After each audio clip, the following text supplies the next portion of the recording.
Mon voisin tondait sa pelouse à 7 heures du matin le dimanche. J'ai trouvé une solution radicale. J'ai emménagé dans ma maison il y a 2 ans. Une maison tranquille dans un quartier résidentiel, avec un jardin, une clôture, des voisins discrets. C'était tout ce que je demandais après des années d'appartements bruyants en ville. Le rêve, jusqu'à ce que je découvre le rituel de mon voisin de gauche. Tous les dimanches matins, à 7 heures précises, Monsieur Roussel sort sa tondeuse thermique et il tond sa pelouse. Pas une petite pelouse, non.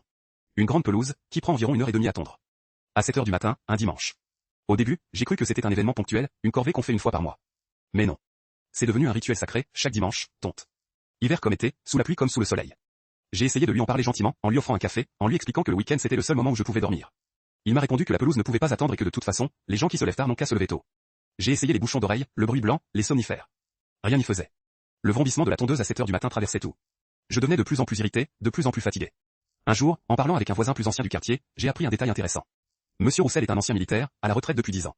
Et depuis 10 ans, il tond sa pelouse tous les dimanches matins à 7 heures. Tous ses précédents voisins ont essayé de le faire changer d'avis, sans succès. Mais personne n'avait essayé une approche différente. Alors j'ai fait des recherches. J'ai découvert que dans certaines communes, il existe des arrêtés municipaux sur le bruit, et que le week-end, les horaires autorisés commencent à 8 ou 9 heures selon les endroits.